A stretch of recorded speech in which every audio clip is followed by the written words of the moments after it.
கர்த்தருடைய பரிசுத்தமான நாம மகிமைப்படுவதாக.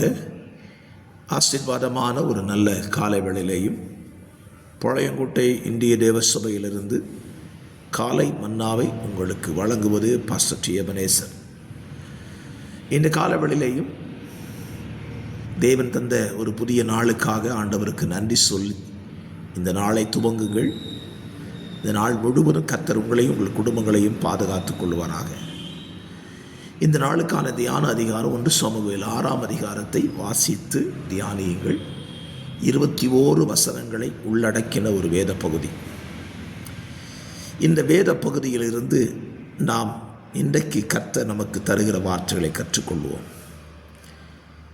இஸ்ரவேலுடைய தேசத்தில் இருந்த தேவனுடைய உடன்படிக்கை பெட்டியை பெலிஸ்தர்கள் பிடித்து கொண்டு போய் தங்களுடைய தேசத்தில் வைத்தது நிமித்தம் தேசத்தின் அந்த குடிகளை தேவன் தண்டிக்க ஆரம்பித்தார். அந்த தண்டனை எதனால் வந்தது என்று அவர்கள் கண்டுபிடித்து அதற்கான பிராயசித்தத்தை செய்வதையும் அவர்கள் விடுதலை ஆவதை குறித்தும் இந்த அதிகாரம் நமக்கு காண்பிக்கிறது. இந்த காலவெளியிலே நம்முடைய தியானத்திற்கு இந்த அதிகாரத்தில் இருந்து நாம் தியானிக்கப் போகிற வேத பகுதி தேவனுடைய பெட்டிக்காக அவர்கள் செய்த பிராயச்சித்தம். 9ஆம் வசனம்.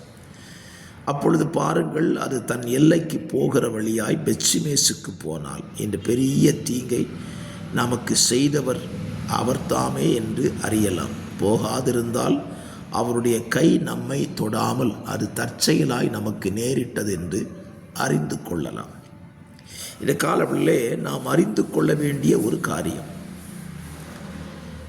பெலிஸ்தருடைய தேசத்திலே மூல வியாதியினால் அவர்கள் கஷ்டப்படுகிறார்கள். அந்த மூல வியாதி எதினால் வந்தது என்பதை கண்டுபிடிக்கும்படி அவர்கள் ஒரு காரியத்தை செய்கிறார்கள். நம்ம வாழ்க்கையிலையும் நாம் சந்திக்கிற பிரச்சனைகள், போராட்டங்களை நாம் விட்டுவிடக்கூடாது. அது எதனால் நம்ம வாழ்க்கையில் சம்பவிக்கிறது என்பதை அலசி ஆராய்ந்து அதற்கான பிராயசித்தத்தை நாம் செய்ய நம்மை ஒப்பு கொடுக்க வேண்டும். மூலவியாதி வந்ததுக்கு காரணம் அவங்க 2 காரணம் சொல்கிறாங்க. ஒன்று, தற்செயலாக நடந்திருக்கலாம். இல்லது நாம் தேவனுடைய உடன்படிக்கை பெட்டியை கொண்டு வந்ததுனால அவர்தான் நமக்கு எதிராக இந்த காரியத்தை செஞ்சிருக்கிறார்னு சொல்லி கண்டுபிடிப்பதற்கான ஒரு காரியத்தை செய்கிறார்கள். என்னை கேட்கிற அருமையான கர்த்தருடைய பிள்ளைகளே, உங்கள் வாழ்க்கையில் இன்றைக்கு நீங்கள் அனுபவித்து கொண்டிருக்கிற வருத்தங்கள், பிரச்சனைகள், நெருக்கங்கள், இதற்கு காரணம் யார்?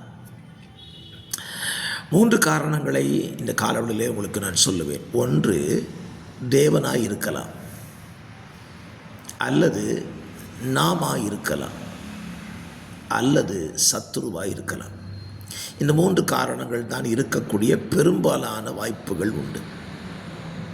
இதை நாம் எப்படி கண்டுபிடிப்பது? தேவ சமூகத்திலே நாம் அமர்ந்து, ஆண்டவரே இந்த பிரச்சனை எதனால் வந்தது என்பதை தேவனிடத்தில் நாம் கேட்கும்போது கர்த்தர் அதை நமக்கு தெளிவாக சொல்லிக் கொடுப்பார். பெலிஸ்தர்களுக்கு தேவனிடத்தில் கேட்க தெரியாது. ஆனால் தேவனுடைய காரியங்களை சரியாய் செய்யும்படி அவர்கள் தீர்மானித்தார். அந்த உடன்படிக்கை பெட்டியை அவங்க ஒரு கறவை பசு மேலே வச்சு பூட்டி விட்டு அது எங்கே போகிறதுங்கிறத பார்த்து இது யாரால் வந்ததுன்னு கண்டுபிடிக்க முயற்சித்தாங்க. அந்த கறவை பசு கன்று குட்டிகளுக்கு பின்னால் போகாமல் பெத்ஷிமேசுக்கு போகிற நேர்வழியாக போனதான்.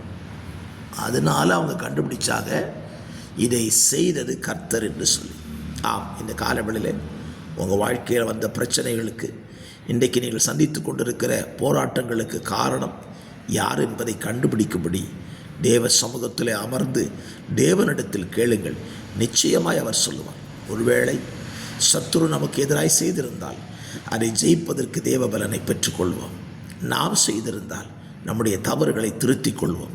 கர்த்தர் செய்திருந்தால் கர்த்தரிடத்தில் இரக்கத்துக்கு கெஞ்சுவோம். ஜெபிக்கலாமா? பரிசுத்த பிதாவே, இந்த காலவெளியிலே இந்த தியானத்தை எங்கள் வாழ்க்கையிலே அபியாசப்படுத்த உதவி செய்யும். இயேசுவின் நாமத்தில் பிதாவே, ஆமென்.